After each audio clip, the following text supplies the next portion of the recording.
Thank you, Dr. Mukesh. Thank you, Dr. Ridhima. It was such a nice talk.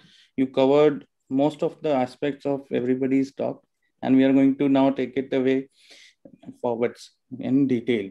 So we are going to discuss about the investigations and their role in personalization for selection of an IOL in post-refractive case. So what are we going to learn or revise in this is what are the diagnostics required? What are the tips if you have an ectatic cornea, and what values to put from various machines? I know not everybody has the luxury of having multiple machines, but the formulas give us what we say the independence to use various machines and use their values into the calculation. So if the basic thing is, first you should have an online post refractive IOL calculator. We'll discuss which one to use. At least a single topo or tomographic data, accuracy of your immersion or an optical biometry, and if you have the luxury of having a pre-LASIK data or a post-LASIK refraction prior to development of cataract, that would be great. Most online tools are, we have the most commonly used the ACRS calculator.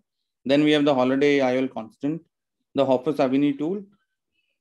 The most, how do you access your calculator is the most commonly used the ACRS calculator. How do you use it? So you just go to any search engine, just start typing ACRS IOL calculator. You'll go to the first result. It will give you a disclaimer that yes, whatever you do is your this thing, and then you'll have three options: prior myopic, prior hyperopic, or prior RK. So according to history, you go to each of them. You'll get this kind of chart which will have blanks where you can put in the data from various equipments, which we are going to discuss in this talk. And this is true for hyperopia and true for RK. Most of the topographers are common to all three, so I'm going to just give an overview of this. As Dr. Ridhima has already told you that how do you calculate a true corneal power, there are various methods. One require pre-refractive surgery data, other are independent of the pre-refractive surgery data.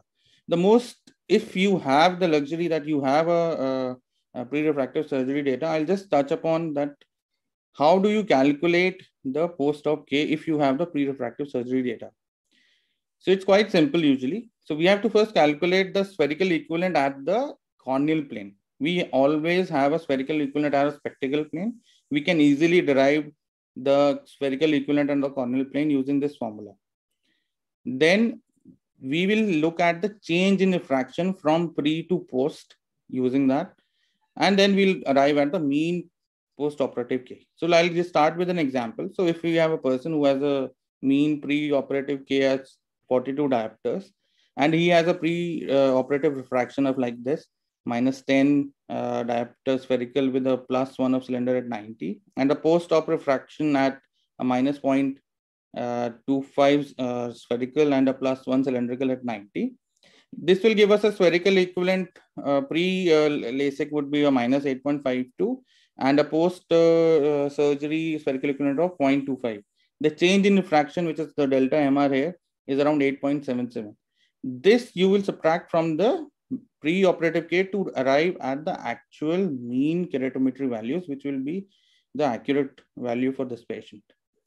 Now coming to the equipments. So there is a column for putting values in the calculator. So we have first the topography. In topography, you have the ICIS. So ICIS is a Placido-based topographer, and it has a special value called the effective refractive power. The effective refractive power is to be put directly into the small box here and can be derived from the Holiday diagnostic summary, which is displayed on the ICIS. If you have the latest Atlas 9000, it will make your things really easy because there are multiple values that you can put in Atlas. Either you're using a RK calculator or a hyperopic calculator or a post-LASIK calculator. You can use the ring values at 1 mm, 2 mm, 3 mm, 4 mm. All Atlas have this. You just have to go to press F2 when you are at the axial map. After pressing F2, you just go to the data and just select the rings. It can give you values till 8 millimeters. So most commonly used value is from the 4 millimeter ring, which is the central zone. If you have access to TOMI, either TMS4 or a TMS5, you go to the Placido part of TOMI and you can get directly a ACCP value which can be put and fed into this. GALNA is a dual sine flux system. It directly gives you the total corneal power, which is ray traced, and what they say is pretty accurate. I have not used it personally. The most commonly used is a pentacam. So pentacam, this printout is basically an EKR report of the pentacam. Whenever you see a EKR report, first look at the power distribution. If the distribution is compact, that means the cornea is a little bit regular. If it is not compact, you may not even arrive to the actual corneal power even after using these values. So if in this case, this is pretty compact, if we look at it as an example, and we look at the 1 mm, 2 mm and 3 mm zone, some people use these values in the Atlas topographer's column there. I would advise not to use it.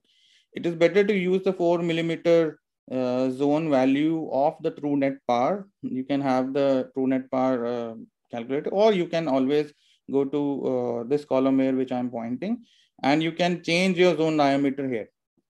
And it will change the values here, and you can get the exact power of whatever you want.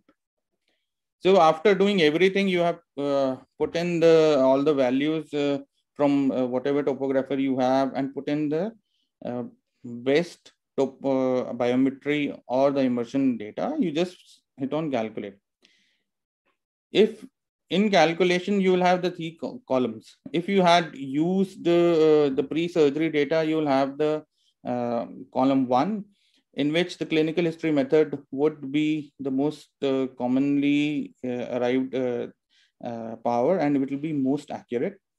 Then if you have only the change in refraction when you have used the formulas, or if you have no prior data. So nowadays we only have this most commonly, and in this I usually go by the Sharma's method. And if I have a clinical history, if they give me a scan before of the LASIK, which I have only received in one, so and at that time only a placebo based, so couldn't do anything. So most commonly in practical aspect, I think Sharma's or Hagee's is what is being used for us. So to summarize that, if you have all the data as mentioned earlier, the clinical history method is the best. If you don't have the data pre-surgery, only you have the K, which is after, I mean, the patient has just presented to your OPD, I think it is better to go by Sharma's post-LASIK formulas. Now coming a few slides on the ectatic corneas. Ectatic corneas have very weird phenomena that we can't use most of the IOLs to give the best post surgery result. The problem is because we don't have a toric IOL which can conform to the cornea. So that is the biggest fallacy here. But what you can do is that once you have a pre-data and they present that, yes, they have an ectatic cornea, you always look at the cone. If the cone is outside the 3 mm zone, it is better not to use a toric IOL. If it is in the 3 mm zone, the toric IOLs usually give a very good result. So to summarize, if you have a decentered cone, just take a mean K from 3 to 4 mm zone. Avoid toric IOL. You can plan for a corneal customization later. If you have a central cone, toric IOLs give a very good result. Okay.